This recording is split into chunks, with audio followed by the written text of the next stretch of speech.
Morning, fellows. Ben back again. Something keeps coming my way. Been almost 4 years since I was on, 4 or 5 years since I've started an account on Instagram, and this has been a constant. I gave my bike for service, and when I got it back, the bike is all well, except for performance loss. I don't feel that my bike performs as well as it used to before I gave to service. Two, I had my fourth or third service done, and the bike's characteristics have completely changed. It isn't performing as well as it used to before the service. Three, I got my valve clearances adjusted, and the bike is super smooth and quiet now, but it's not performing well.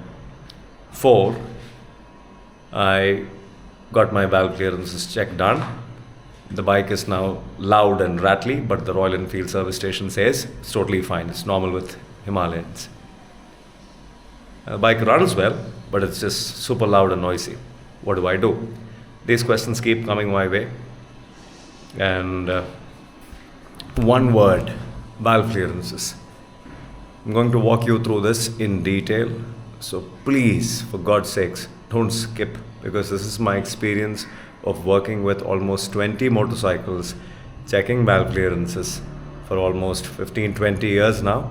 Between 15 and 20 years, I can't really nail it. So it was my first motorcycle, Hero Honda Splendor. From Splendor, valve clearance check to till today. This will help you. This will help you understand what is this whole valve clearance business. And I'll talk a lot about the Himalayan 411 subjectively, just so that it's easier for you to relate to this and do it yourself and see how this works. So quick jump into the video. I'll quickly touch upon something that's not been spoken much online. You'll not find this on the internet. Very few people talk about this. Most people just give you a superficial understanding of this. From whatever experience I've had over the years, I'm going to quickly run you through some really useful tips on how to go about adjusting your valves and your tappets, adjusting your tappets, checking valve clearances.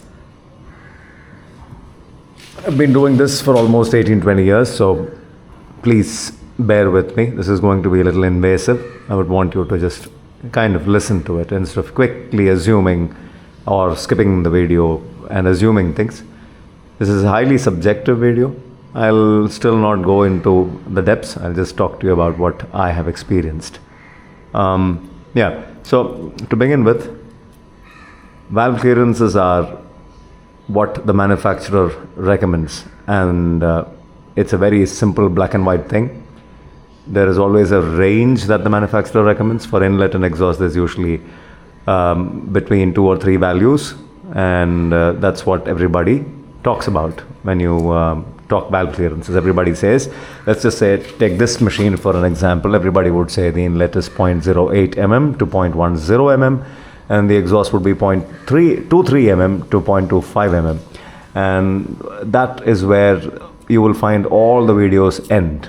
Everybody would have mentioned this. Everybody would have told you that these are the values, and that's about it. But there is a ton of subjectivity in this. Your 0.08 mm and 0.23 mm, that is on the tighter spectrum, is going to make the vehicle feel a certain way, or make the vehicle respond, the engine respond a certain way to fueling and to exhaust. And the looser end of the spectrum, that is 0.10 mm and 0.25 mm, is going to make the machine run different. And very few people talk about that. Everybody says, as long as you're within the spec, the motor is going to work well. But between the tighter and the looser spec, there is a big difference. There's a big difference, a considerable difference. People who are into sensing their machines, I mean, the average rider can, if he is good at sensing his inputs on the throttle and the output from the engine. If he's good at sensing it, he'll easily observe the difference between and the tighter end of the valve clearance spectrum and the looser end of the valve clearance spectrum. This particular feeler gauge does not have a 0.08 mm. So I'm just going to be using this for the sake of the video, 0.076 mm. So if I were to go in with 0.076 mm, and if I were to do 0.23 mm on the exhaust, this engine is going to sound all neat and quiet. But will it perform well? That's a subjective area. You will not be able to get this engine to perform to its best if you were to go in with 0.076 and 0.23. Now if you were to go into the looser end of the spectrum, that is, let's just say this is a 0.102, so let's take it as 0.10, and if I were to go in with the looser end of the spectrum, that is 0.102 and 0.25 mm on the exhaust and inlet and exhaust, then the motorcycle is going to be a little rattly, a little more noisy, and it'll be flying literally. The throttle inputs and the engine will be in absolute harmony. You will see a big difference in the vehicle, the way the vehicle will perform. Just a little more noisy, but it's going to be very, very happy, an engine. It's a very interesting thing. Very few people speak about this. There is a lot of articles online, but then no YouTube video where people really talk about this. Everybody just says as long as you're within the spec, it's going to be a good engine. Within the spec, there's a big difference in performance, and that's what I'm trying to establish here. So that's what's different between the tighter and the looser. Now, coming to getting this right. So the funny thing is, when people say, just go ahead and, even including me, I've made many videos on how to do your valve clearance checks, and I've been doing it for almost 18 years now, and I still get it wrong. So I'll start with all the variables here. Adjusting valves in a cold engine, that is an engine that has been sitting for 24 hours and it's just completely cold, is going to yield different results. That is assuming you're getting the valve clearance part of it, checking part of it, feeling part of it. It's a feeler gauge, it's called a feeler gauge. So if you've felt it well, you know for a fact that this is how it's supposed to feel. The friction between the adjusting nut and the head of the valve stem, if you know how to get that feeling right and you feel that that's absolutely fine, you got your feeler gauge measurement, then again between a cold engine, a slightly warm engine and a super warm engine, warm not hot, there's going to be a difference. So what you get in a cold engine is what the manufacturer recommends, but what you get in a slightly warm engine, by that I mean if you were to take the machine out and you were to go for a quick spin, bring it back, and if you were to dismantle this whole thing and put things back together after having done the feeler gauge check in a total of half an hour's time, that's just a guesswork, I can't be sure, then this is going to be a better performing engine for the same value. And if you're going to adjust it after it's warmed up quite a lot, I mean to a point where you can work on it, not too warm, then it's not going to work as well as adjusting this in a cold engine. That has been my experience. And I've done this a lot of times. Let's just say 20 times at least on this engine, just to experiment with various valve clearance checks to understand how the different expansion rates of different material inside the head works, just to understand that. So my best bet would be to adjust, to get valve clearances, manufacturer recommended valve clearances, to adjust them while the engine is just slightly warm. What I mean by that is take the machine out, 1 kilometer spin, get it back, start working on it. Be very careful when you dismantle things when the engine is warm, because there's a very good chance that you might strip the threads. So slowly start dismantling everything, and by the time you've dismantled, things would have gotten to a point where they're just mild, just a tad bit warm. Looking at cylinder head temperatures of maybe 40 to 50 degrees Celsius, somewhere around that. and you can start putting things 40 degrees Celsius, let's just say 40 degrees Celsius, you can start putting things back together. You can start checking and putting things back together. That will lead to a very, very nice performing engine. Very quick and brisk engine. If it gets too warm, it's not going to help. If it is done cold, it's going to be good but not great. That's the difference. 2. When you pull it out, the right amount of friction is another subjective area. Depending on access and reach, depending on how sensitive you are with your hands. If you're a really strong guy, big hands, the way you will sense friction is different from somebody who has an artistic touch, somebody who's very sensitive with his hands. The way they will feel resistance is different. That's the subjectivity here. So a 0.076 might feel a little too loose for somebody, while it might feel too tight for somebody. That's what I'm trying to say. And so they'll want to alter adjust the clearances for another value.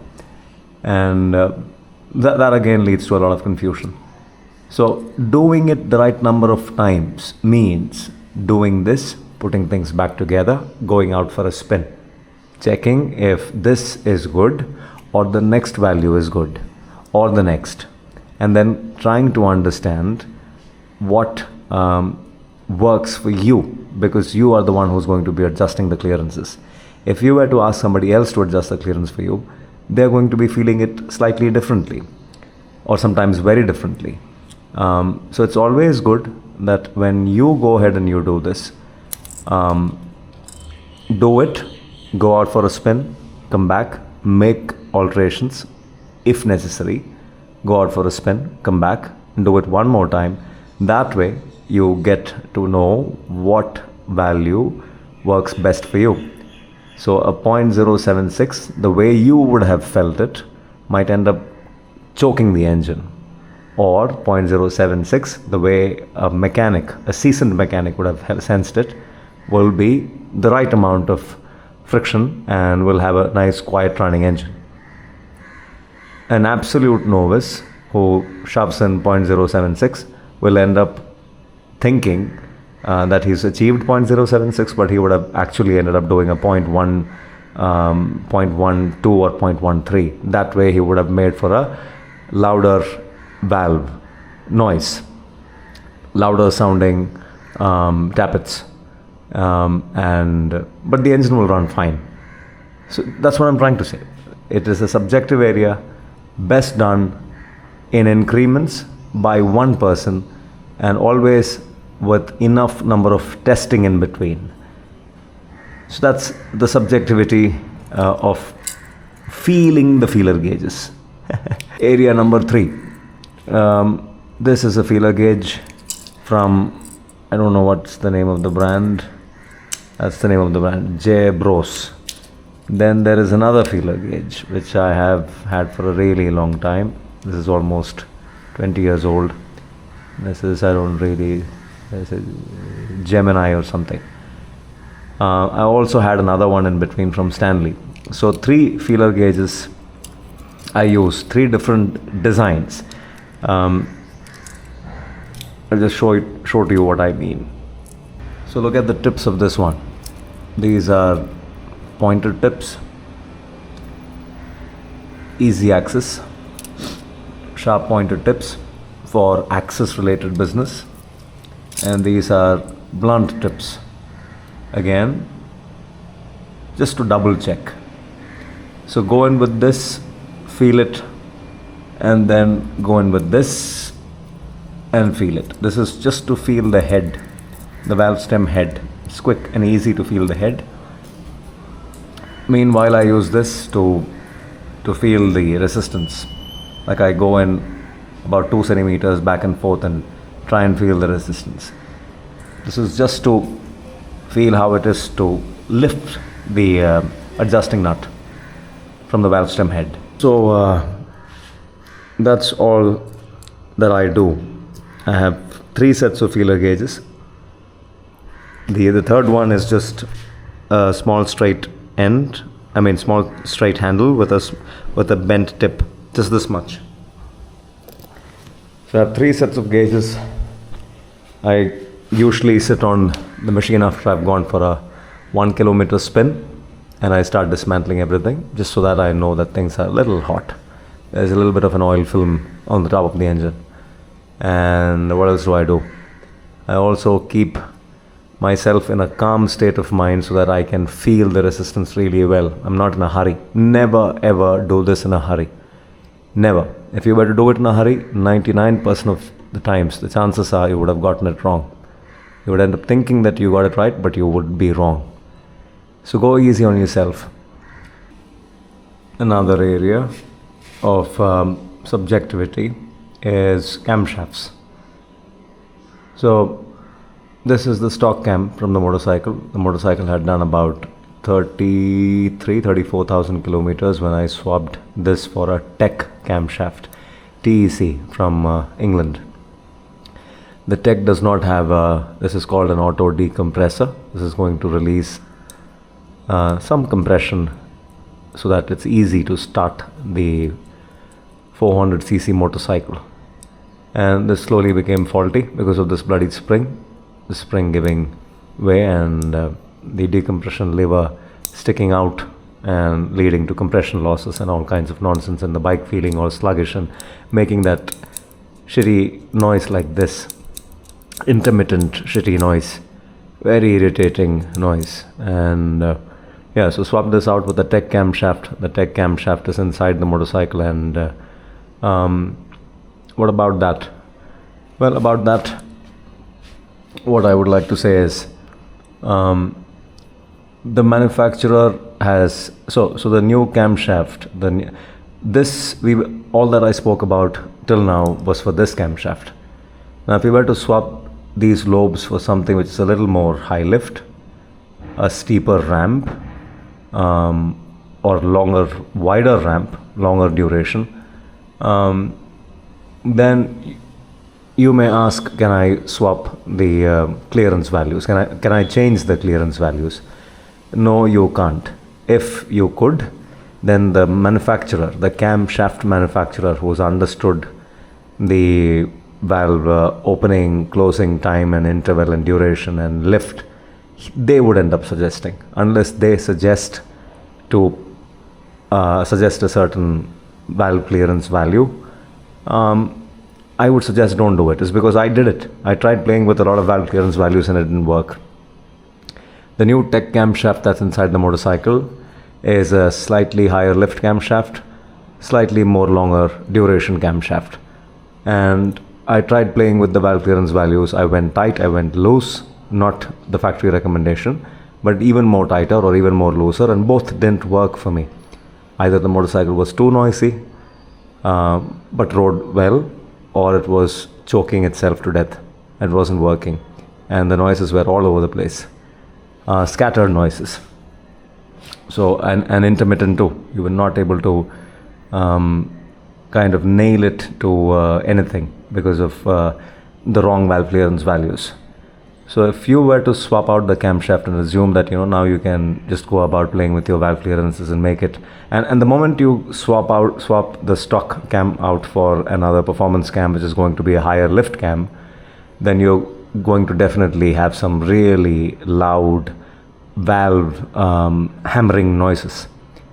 The usual idea is to go in with a softer valve spring, but if you were to retain the stock spring for a higher lift cam, then it's going to come back and slam on the adjusting nut, and then it's going to make for a really loud tick. And that tick is inevitable. You really can't help it. You can't solve it.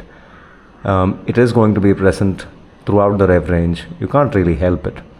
The motorcycle will run better because of better fueling and better volumetric efficiency, but it'll make for that noise. It's also, and Tech says it has introduced a little bit of valve overlap just to have just to eliminate the decompressor. They've introduced a little bit of valve overlap. So when the motorcycle idles, it's going to sound a little irritating also. It's not just going to be a loud tick, but it's also going to be a little bit of a milder ticking noise. Another tick coming up because of the valve overlap business. And that's going to cause for, it's going to be another sound which is going to get to your ears or your heads, depending on how you are as a person. So that's that. Swapping out the cam and assuming that you can play with your valve clearances is also not recommended unless these fellas, the camshaft fellows, give you a valve clearance range. Another point to consider is, just because you have another engine which is 400cc air-cooled, something similar from the same manufacturer, and you think that machine's valve clearances are different from what you currently have, and just because of your new camshaft and your noise, if you think you can go about containing the noises by tightening the valve clearances, then you're asking for trouble. It's going to be a bent valve in no time. Keep the valve clearances to the company's recommendations. That is what's going to help. Within their range. Play within their range, not outside of that so that's another serious point that I need to make. Do not end up assuming that just because another machine runs a different valve clearance range, I'm going to do that to mine as well. I have also swapped out the valves for much better quality valves from Hitchcock Motorcycles UK, and I thought I will now play with the valve clearance range, because now I have not just the camshaft but also valves which are of higher quality and which are also lighter. Now, because they're lighter, they're going to come back and sit on the valve seat just a tad bit more quicker than a slightly heavier valve. And the expansion rate of the new metal is different from the stock valves. The stock valves are dead cheap, whereas the Hitchcock valves are finished well, they look well, they're single piece, I guess, not welded, and they're very well finished. So naturally, assuming that the expansion rates are different between the camshaft, I also swapped out the adjusting nuts for positively assuming that they're better quality nuts. So with all that in place, I thought I'll play with the valve clearance range, and my observations are, nope, doesn't help. What worked for me in this particular engine from day one till today, I've been making videos on this. I think I would have made 3 or 4 videos on this. What has worked well for a BS4, this is a BS4, the head design is slightly different, the internals are different, I guess. What works for a BS4 the best is a slightly warm engine, 0.09 to 0.10 inlet, 0.23 exhaust, 0.23. Try to nail it to 0.23 with multiple test runs. That's what worked for me.